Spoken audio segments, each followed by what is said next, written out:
Good morning student. आज ray optics का next lecture लेके आए हैं। आज का जो टॉपिक रहेगा वो रिफ्रैक्शन थ्रू ए प्रिज्म के ऊपर आप बात करने वाले हैं। तो इस टॉपिक को करने से पहले रिकॉल कर लेते हैं जो प्रीवियस वन लास्ट लेक्चर के अंदर जो करके आए थे, combination of lens and mirror, और उससे रिलेटेड कुछ न्यूमेरिकल्स किए थे। आई होप आपको वो क्वेश्चन समझ में आए होंगे और आपने कर लिए होंगे। तो आते हैं आज के टॉपिक के ऊपर। आज का टॉपिक है रिफ्रैक्शन थ्रू अ प्रिज्म, कि एक प्रिज्म के थ्रू रिफ्रैक्शन कैसे होता है, लाइट कैसे रिफ्रैक्ट करती है। तो प्रिज्म क्या चीज होती है इसको पहले समझ लेते हैं बेटे। तो मेरे हाथ में जो है बेटे ये प्रिज्म है। आई थिंक आपने सभी ने देखी होगी। तो प्रिज्म के अंदर बेटे यहाँ पर 3 सरफेस है। यहाँ पर फर्स्ट सरफेस, सेकंड सरफेस और ये थर्ड सरफेस होता है। ठीक है। अच्छा, ये जो सरफेस होते हैं ये इस तरफ वाला देखो, आप देख रहे होंगे तो इस तरफ वाला सरफेस और इस तरफ सरफेस, ये दोनों सरफेस एक दूसरे के साथ इंक्लाइंड सरफेस हैं, ऐसे। ठीक है बेटे, इंक्लाइंड सरफेस। इन दोनों सरफेस को बोला जाता है रिफ्रैक्टिंग सरफेस। क्या बोलते हैं? Refracting surface. और जो ये नीचे वाला सरफेस है इसका बेस, इसको बोला जाता है बेस सरफेस। ठीक है, आप कैसे भी रख सकते हो, इसको ऐसे रख लो, तब भी इसके 2 रिफ्रैक्टिंग सरफेस होते हैं हमेशा। ध्यान रखना, a mirror contain 2 non parallel refracting surface, और ये दोनों एक दूसरे के साथ कुछ एंगल पे बनाए गए। देखो इस वे के अंदर है, इस वे के अंदर, तो इन दोनों के बीच में यहाँ पर एक एंगल बन रहा है ना। ये इस तरफ है, ये इस तरफ है, दोनों के बीच में एक एंगल बन रहा है। That angle is known as angle of prism. और ये दोनों रिफ्रैक्टिंग सरफेस जिस एज के साथ ये मिल रहे हैं इसको बोलते हैं रिफ्रैक्टिंग एज। ठीक है, आई थिंक क्लियर हो गया होगा आपको। तो डेफिनेशन के अंदर भी आप बात करते हैं यहाँ पर, तो क्या लिखा हुआ? It is a homogeneous transparent. तो ये जो ग्लास है ये क्या है? होमोजीनियस ट्रांसपेरेंट मीडियम है, रिफ्रैक्टिंग मीडियम है, bounded by at least 2 non parallel plane surface. Refracting surface, ये दोनों सरफेस क्या है? नॉन पैरेलल रिफ्रैक्टिंग सरफेस है। इंक्लाइंड एट सम एंगल, और दोनों एक दूसरे के साथ इंक्लाइंड करके क्या बना रहे हैं? एक स्मॉल एंगल बना रहे हैं, जिसको आप क्या बोलते हैं? Angle of prism. तो इसका कुछ डायग्राम यहां पर भी बना हुआ बेटे, कि ये अपने पास एक ये वाला सरफेस और एक उस तरफ वाला सरफेस, जैसे surface A B E D, जो ये सरफेस है, और ये फ्रंट वाला जो सरफेस है ए डी एफ सी, ये वाले ये दोनों सरफेस है, ये कौन से हैं? रिफ्रैक्टिंग सरफेस है। और एडी जो है ये क्या? रिफ्रैक्टिंग एज है। और जो ये एंगल बना रहे दोनों सरफेस ऐसे आपस में, ये जो एंगल बनाएंगे that angle is known as angle of prism. तो जनरली जो डायग्राम बनाया जाता है सॉरी, वो सिंपल इस वे के अंदर बनाते हैं अपन। इसका फ्रंट पोर्शन, ये फ्रंट से कैसे दिखती है, जैसे अपने पास ये प्रिज्म है, तो इस प्रिज्म के अंदर ये फ्रंट लुक इसकी दिखाई जाती है कि ये फ्रंट से कैसे दिखेगी। तो फ्रंट से ये अपने पास एक ट्रायंगल बन रही है। ठीक है, ट्रायंगल बन रही है, और ये जो एंगल बन रहा है दोनों रिफ्रैक्टिंग सरफेस के अंदर, इस एंगल को अपन क्या बोल देते हैं? Angle of prism. तो ये शेप मैंने यहां बना दी। तो ये अपने पास क्या बन गई बेटे? ये एंगल ऑफ प्रिज्म, ये वाला एंगल ए, ये है सरफेस बी और ये सी। इस वे के अंदर मैंने इस सरफेस को यहां पर बनाया बेटे। अब आज अपन करेंगे यहां पर कि इस प्रिज्म के थ्रू रिफ्रैक्शन कैसे होता है, कैसे लाइट इसके अंदर रिफ्रैक्ट करती है और कैसे इससे इमर्ज आउट होती है, तो उसके ऊपर आप बात करते हैं बेटे। तो अगर मैं यहां पर बात करूं तो ये डेंसर मीडियम है बेटे, जिसका मान लेते हैं रिफ्रैक्टिव इंडेक्स कितना है? म्यू है। तो जैसे लाइट इसके ऊपर इंसिडेंट करेगी, ये अपने पास इंसिडेंट रे होगी। जैसे लाइट को अपन इसके ऊपर इंसिडेंट करवाया, और ये क्या बन गई? नॉर्मल इस सरफेस की। तो क्या होगा जब when light travel from rare to denser medium, तो क्या होता है बेटे? Bend toward the normal. तो ये क्या हो जाएगी? नॉर्मल की तरफ क्या हो जाएगी? बेंड हो जाएगी बेटे। अच्छा, और बाहर क्या चीज है? इधर मान लेते हैं ये एयर है, ये ग्लास था, और बाहर भी इस तरफ भी क्या है? एयर है। तो जब लाइट डेंसर टू रेयर जाएगी तो क्या होगा? हाँ जी, अगर इस सरफेस के ऊपर मैं नॉर्मल ड्रॉ करूं इस वे के अंदर, तो क्या होगा बेटे? Goes away from the normal. तो वो नॉर्मल से हमेशा क्या चली जाती है? दूर जाती है। ठीक है, ये अपन ने पहले भी ऑलरेडी बेसिक था, ये पहले भी किया था स्टडी के फर्स्ट जो तो लेक्चर हुआ था रिफ्रैक्शन वाला, उसके अंदर मैंने आपको बताया था कि light travel from optically rare to optically denser medium always bend toward the normal, and when light travels from optically denser to optically rarer medium, then it goes away from the normal. अब यहां पर देखो बेटे ये बन गया angle of incidence, इसको क्या बोलेंगे, एंगल ऑफ इंसिडेंस। और ये एंगल ऑफ इमरजेंस। अच्छा, ये अगर एंगल ऑफ इंसिडेंस है तो ये रिफ्रैक्टेड रे जो नॉर्मल के साथ एंगल बनाएगी इसको क्या बोलेंगे, एंगल ऑफ रिफ्रैक्शन। तो इसको मैं नाम दे रहा हूं बेटे R1 का। अच्छा, इस सरफेस के लिए बेटे ये रिफ्रैक्टेड रे इस सरफेस के लिए इंसिडेंट रे का काम करेगी। ठीक है, तो ये एंगल ऑफ इंसिडेंस जो बनाएगी नॉर्मल के साथ, इसको अपन नाम दे देते हैं R2 का। क्या नाम दे रहा हूं मैं, R2 का। थोड़े वर्ड छोटे आ रहे हैं, इसको अपन आगे ब्रीफली करने वाले हैं डिटेल के अंदर फिर से। और जैसे ये बाहर निकलेगी तो ये क्या कर रही है बेटे, इस नॉर्मल के साथ जो एंगल बना रही है ये वाली रे, इसको बोलते हैं इमरजेंट रे। इमरजेंट रे जो इमर्ज आउट हो रही है बाहर। ठीक है बेटे, ये जो नॉर्मल के साथ एंगल बनाएगी that is angle of emergence, जिसको ई के साथ रिप्रेजेंट किया जाता है बेटे। तो कुछ इस वे के अंदर कॉन्सेप्ट रहता है यहां पर। तो प्लीज एक बार आप राइट कर लीजिए, फिर मैं इसको थोड़ा इरेज करने वाला हूं।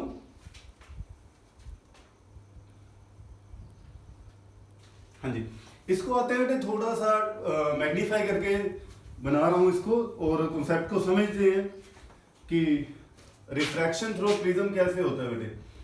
तो इस वे के अंदर अपने पास प्रिज्म है ये ए बी सी। अच्छा, रिफ्रैक्टिव इंडेक्स इसका मान लेते हैं म्यू है। तो जैसे इसके ऊपर मैंने लाइट को इंसिडेंट करवाया, इंसिडेंट रे, और ये सरफेस की क्या होगी बेटे, नॉर्मल। तो क्या होगी, बेंड टुवर्ड द नॉर्मल। ठीक है, और इस सरफेस के ऊपर अगर मैं नॉर्मल ड्रॉ करूं इस सरफेस का इस वे के अंदर, तो ये क्या जाएगी बेटे, अवे फ्रॉम द नॉर्मल। एक ही कंडीशन के अंदर ये लाइट बाहर नहीं निकल सकती, जब TIR वाला फिनोमेना हो। ये अगर एंगल ऑफ इंसिडेंस इस सरफेस के लिए वो ग्रेटर देन क्रिटिकल एंगल हो जाए, इसका ग्लास के क्रिटिकल एंगल आपको पता है कितना होता है, उससे अगर ज्यादा हो जाएगा तो उस केस में ये बाहर नहीं निकलेगी, अदरवाइज सभी केसेस में ये बाहर ही मर्ज आउट हो जाएगी। अच्छा, इसको क्या बोलते हैं, एंगल ऑफ इंसिडेंस। ये क्या हो गया, एंगल ऑफ रिफ्रैक्शन, जिसको बोल रहा हूं मैं R1 से रिप्रेजेंट कर रहा हूं बेटे, R1। अच्छा, ये जो एंगल बनेगा इस सरफेस के लिए एंगल ऑफ इंसिडेंस का काम करेगा। खांसी से भी डर लगने लग गया भाई, कोरोना का टाइम चल रहा है। तो ये जो रे निकलेगी ये क्या होगी, इमरजेंट रे। तो ये जो एंगल बनाएगी that is angle of emergence. Label कर देते हैं थोड़ा, इसको बोल देते हैं P Q, और इस पॉइंट को नाम दे देते हैं R का, और ये अपने पास एंगल ऑफ प्रिज्म है। अच्छा, अब इस केस के अंदर देखो बेटे, जो सबसे इंपॉर्टेंट थिंग अपने को यहां पर समझनी है कि अपने पास जो ये बन रहा है A P Q और R, एक क्वाड्रिलेटरल बन रहा है।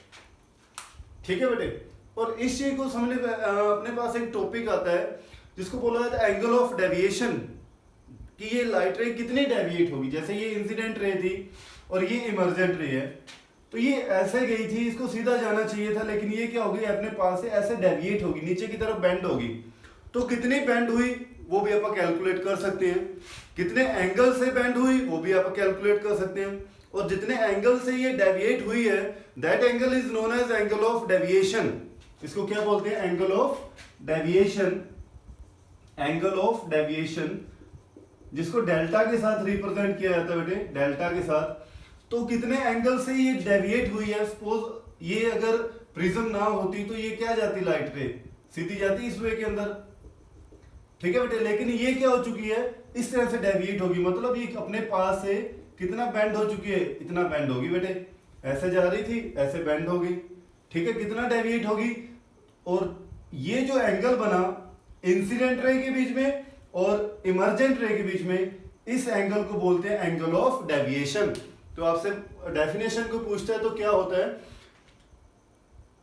The angle between incident ray and emergent ray, और the angle by which incident ray deviates from its path, that angle is known as angle of deviation. ठीक है बेटे, तो इस एंगल ऑफ डेविएशन को निकाल लेते हैं अपन प्रिज्म के अंदर कि वो कितनी डेविएट हुई है। तो देखो कैसे कैलकुलेट करेंगे, तो अपने पास ये एक क्वाड्रिलेटरल बन रहा है बेटे, A P Q R। ठीक है, और इसके अंदर बेटे अगर देखें इन quadrilateral A P Q R के अंदर एंगल ए, अच्छा मैं डायरेक्ट लिख रहा हूं बेटे, angle of prism plus Q is equal to क्या होता है बेटे 180 होता है। 10th के अंदर आपने ये थ्योरम की थी, क्योंकि इसके दो अपोजिट जो एंगल होते हैं उनका सम हमेशा क्या रहता है 180 होता है। तो a plus Q is equal to 180, इसको आप इक्वेशन नंबर 1 दे देते हैं बेटे।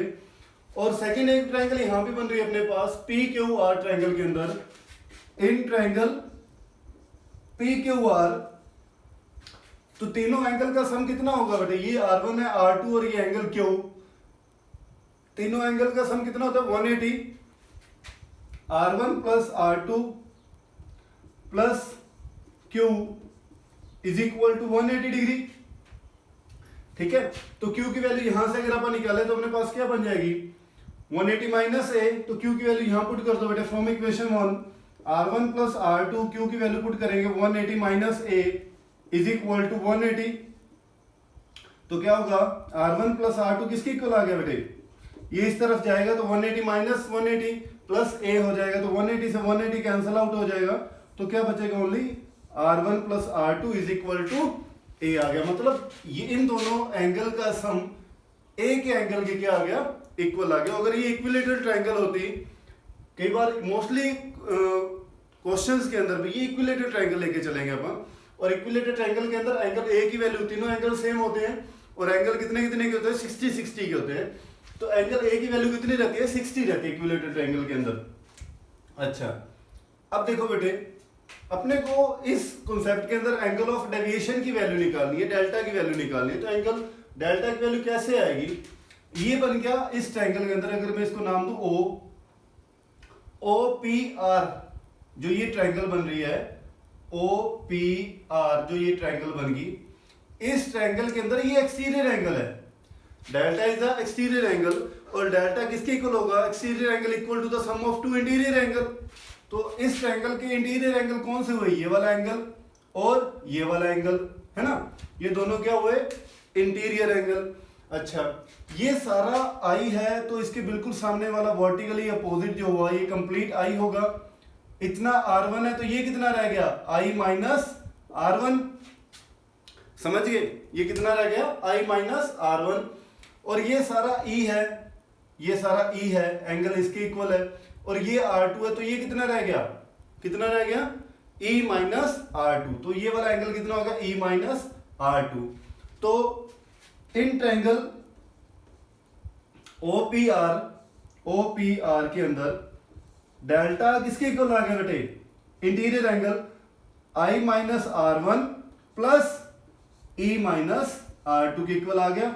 हाँ जी, आई थिंक क्लियर होगी आपको कि delta is equal to sum of two interior angle, two interior angle कौन से हैं I minus R1 plus E minus R2, ये वाला एंगल है E माइनस R2, क्योंकि ये सारा तो R2 है, तो ये सारा यहां से लेके यहां तक ये इसके वर्टिकली अपोजिट एंगल है, E है, इतना अपने पास R2 है, तो ये कितना रह गया E माइनस R2।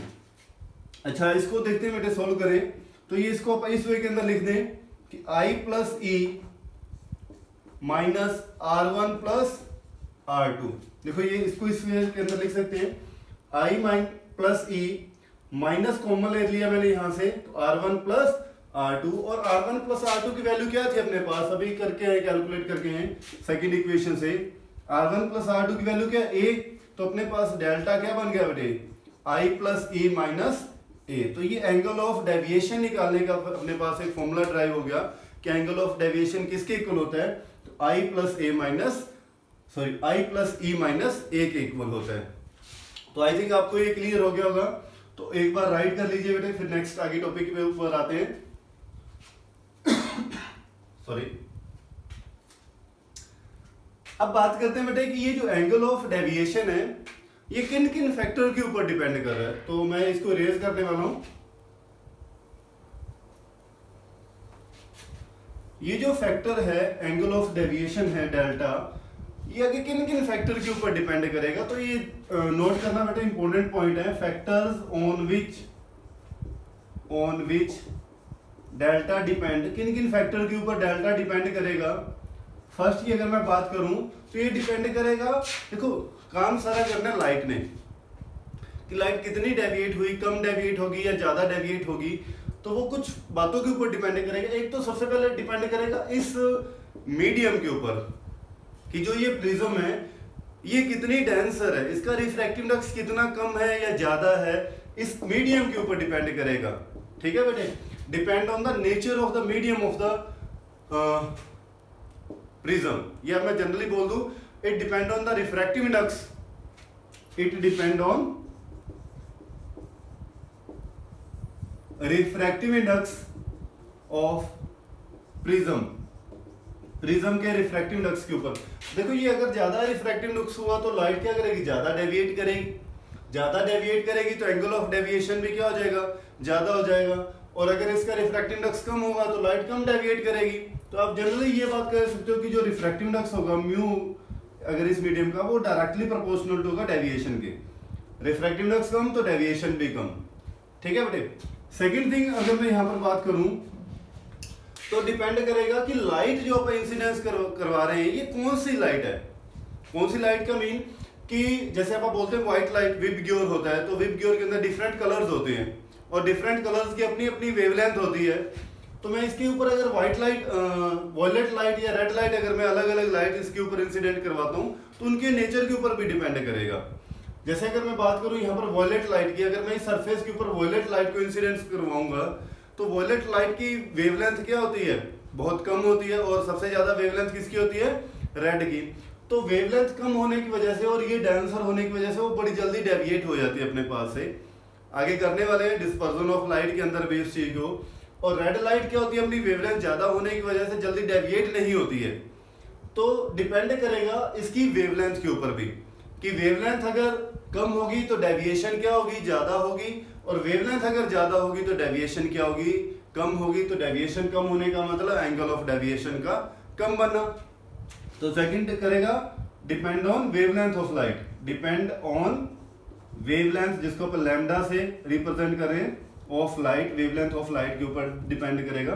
तो आप बोल सकते हो कि जो डेविएशन है ये इनवर्सली प्रोपोर्शनल टू वेवलेंथ हो गया। वेवलेंथ जिस कलर की कम होगी तो डेविएशन उसकी ज्यादा होगी। तो सबसे आपसे पूछा है तो सबसे ज्यादा डेविएशन वॉयलेट की और सबसे कम डेविएशन होगी वो रेड की होगी। Third factor, most important factor जिसके ऊपर हम बात करने वाले हैं, तो डिपेंड करेगा बेटे एंगल ऑफ इंसिडेंस के ऊपर भी कि ये जो डेविएशन हो रहा है, ये वाला डेविएशन, ये कितने एंगल से आपने लाइट को सरफेस के ऊपर फॉल करवाया, इसके ऊपर भी डिपेंड करेगा। और ये सबसे इंपॉर्टेंट पॉइंट रहता है यहाँ तक का कि depend on angle of incidence. इसको अच्छे से एक्सप्लेन करेंगे बेटे आज। एक बार लिख देते हैं, it depend on angle of deviation, angle of deviation depend on angle I के ऊपर भी डिपेंड करेगा। और फोर्थ बोल देते हैं इसके ऊपर भी डिपेंड करता है, एंगल ऑफ प्रिज्म के ऊपर भी। अगर एंगल ऑफ प्रिज्म को इंक्रीज करते हैं तो ये एंगल ऑफ डेविएशन क्या हो जाता है, डिक्रीज हो जाता है। अच्छा, ये लिख दो इस बात को भी, it depend on angle of prism. तो ये चार फैक्टर है बेटे जिनके ऊपर डिपेंड करता है, और इसके इनवर्सली प्रोपोर्शनल आप बोलोगे, deviation is inversely proportional to angle of prism. अच्छा, अब इस फैक्टर को डिटेल के अंदर करने वाले हैं, और ये मोस्ट इंपोर्टेंट फैक्टर यहां पर बनता है कि angle of deviation angle of incidence के ऊपर कैसे डिपेंड करता है। ठीक है बेटे, तो एक बार राइट कर लीजिए, मैं इसको इरेज कर रहा हूं बेटे।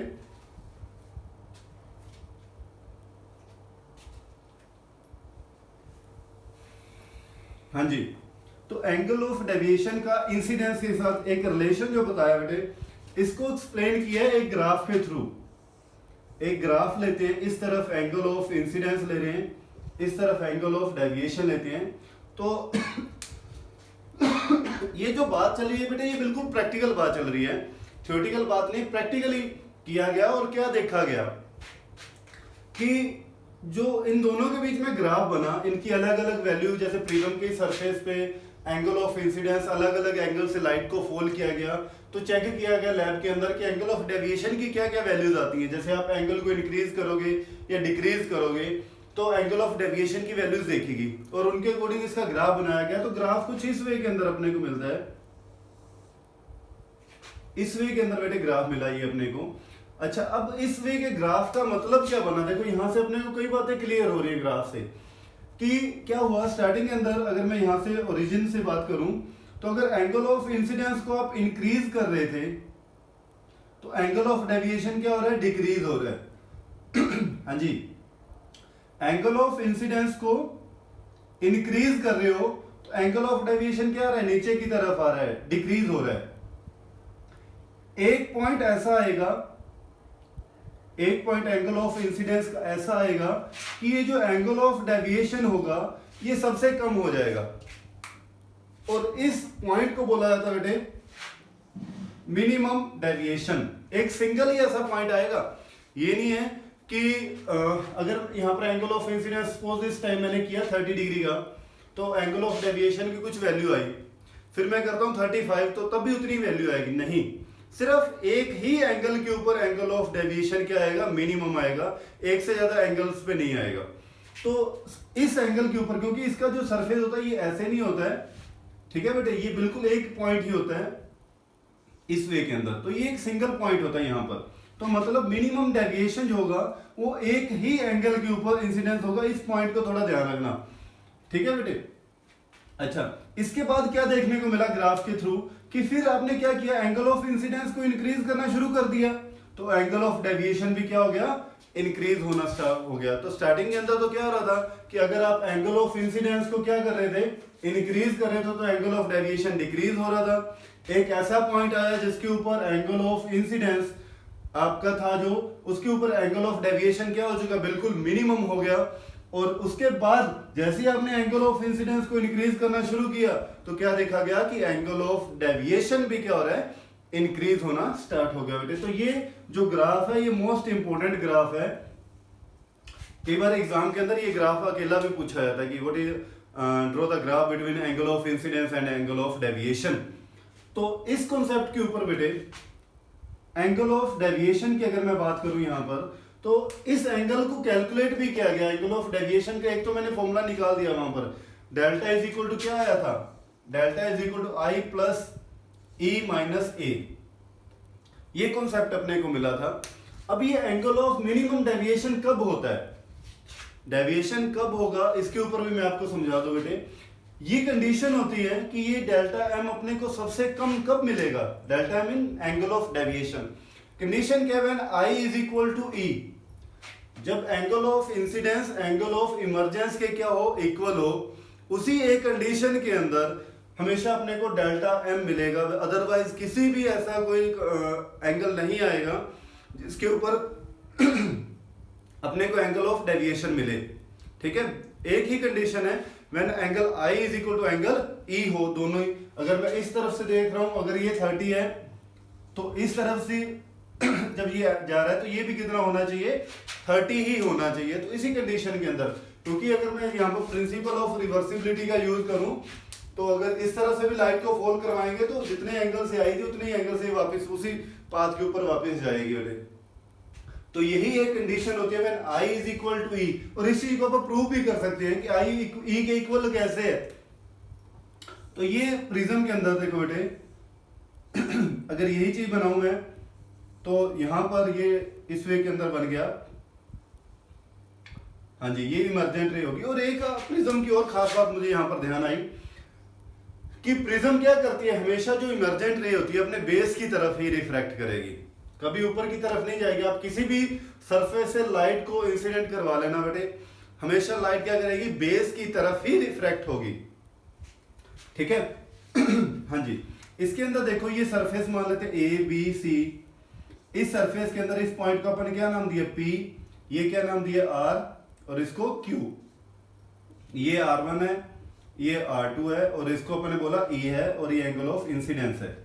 तो यहां पर देखो बेटे, इस सरफेस के ऊपर अगर मैं स्नेल्स लॉ यूज करूं तो स्नेल्स लॉ क्या कहता है? साइन आई, और ये मीडियम क्या है? एयर है, और ये कोई डेंसर मीडियम है, ग्लास है। तो एयर से जब ग्लास के अंदर जाएगी तो स्नेल्स लॉ का यूज करें यहां पे, A mu G is equal to क्या आएगा? Sine I by sine R1। तो यहां पर अगर मैं स्नेल्स लॉ यूज कर रहा हूं तो क्या बनेगा? Sine I by sine R1। अच्छा, यही लाइट जब इसके ऊपर सरफेस पे जाएगी तो इस सरफेस के ऊपर अगर मैं फिर से स्नेल्स लॉ यूज करूं तो क्या लिखा जाएगा उसको, G mu A is equal to, अब एंगल ऑफ इंसिडेंस क्या हो गया, आर, है ना, इस सरफेस के लिए तो एंगल ऑफ इंसिडेंस ये हो गया बाय साइन ई।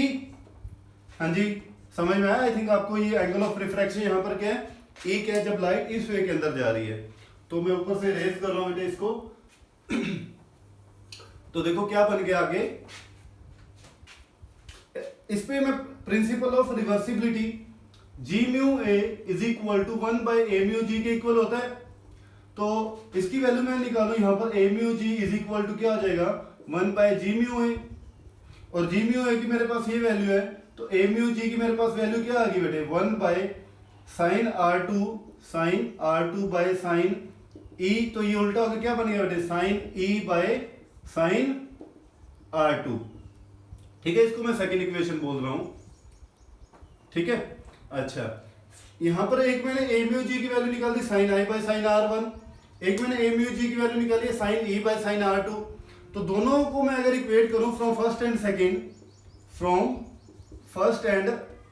तो मेरे पास क्या बन जाएगा बेटे कि sine I by sine R one, sine I by sine R one ये किसके इक्वल आ जाएगा, sine E by sine R two के इक्वल आ जाएगा। अच्छा, इनका इक्वल आने का मतलब क्या होगा कि दोनों तरफ का sine I by sine R one, और अगर मैं इस तरफ से एंगल ऑफ इंसिडेंस, और मेरा ये बन रहा है angle E, sine incidence angle क्या है, E, sine E by R two, अगर इन दोनों का रेशियो क्या आ रहा है बेटे, इक्वल आ रहा है, तो इसका मतलब क्या हो गया कि आई जो है वो ई के इक्वल हो गया और आर वन जो है वो आर टू के इक्वल हो गया। तो ये बेटे दो बातें जो हमेशा ध्यान रखने वाली हैं। जब ये कंडीशन अपने को मिल जाएगी तो इस टाइम जो ये एंगल ऑफ डेविएशन बनेगा यहां पर, वो क्या होगा, मिनिमम डेविएशन होगा। सबसे मिनिमम डेविएशन इसी कंडीशन के अंदर आएगा, when I is equal to E. तो ये क्या हो जाएगा, डेल्टा एम की वैल्यू अपने को मिलेगी यहां पर। ठीक है, आई थिंक आपको क्लियर हो गया होगा ये बात। अच्छा, अब इसके अंदर एक छोटा सा और डेरिवेशन आ जाती है कि प्रिज्म फॉर्मूला बताइए क्या होता है, प्रिज्म फॉर्मूला। तो प्रिज्म फॉर्मूला के ऊपर आप बात करते हैं। इसको रेज कर रहा हूं बेटे मैं, जिन्हों एक बार पॉज कीजिए, स्क्रीनशॉट लीजिए, आगे चलते हैं। अब ये प्रिज्म फॉर्मूला क्या चीज है, कैसे कैलकुलेट करेंगे बेटे रिफ्रैक्टिव इंडेक्स को। अगर आपको इसके रिफ्रैक्टिव इंडेक्स को कैलकुलेट करना है तो उसका क्या फॉर्मूला रहेगा, जिसको बोला जाता है प्रिज्म फॉर्मूला, प्रिज्म फॉर्मूला। तो आप कंडीशन कर चुके हो यहां पर, प्रिज्म फॉर्मूला के अंदर एंगल ऑफ मिनिमम डेविएशन को लेके चलेंगे अपन। तो एंगल ऑफ मिनिमम डेविएशन कब होगा, delta M is equal to I plus E minus A. आपने एक तो ये फॉर्मूला किया है, यहां से अगर ई आई किसके इक्वल हो चुका है बेटे, मिनिमम डेविएशन की मैं बात कर रहा हूं, तो आई इज इक्वल टू ई हो चुका है। तो आई इज इक्वल टू ई का मतलब क्या हो गया कि इसको मैं ई को भी आई लिख दूं अगर, तो क्या बन गया मेरे पास आई प्लस आई माइनस ए। तो delta M is equal to क्या हो गया बेटे, 2i माइनस ए। ठीक है, तो यहां से मैं आई की वैल्यू निकालूं तो delta M is equal plus A by क्या आ गया बेटे, 2 इज इक्वल टू आई। तो ये मेरे पास आई की यहां पर वैल्यू। तो मुझे अगर एंगल ऑफ मिनिमम डेविएशन निकालना है तो अगर मुझे पता होना चाहिए पहले कि एंगल ऑफ इंसिडेंस कितना है। तो angle of incidence delta M plus A by 2 आ गया बेटे। अगर एक और रिलेशन आपने किया था कि R1 plus R2 equal to होता है A के, ये भी रिलेशन किया था स्टार्टिंग के अंदर, R1 plus R2 equal to A। और R1 R2 दोनों क्या हो चुके हैं, मिनिमम डेविएशन के केस में इक्वल होते हैं।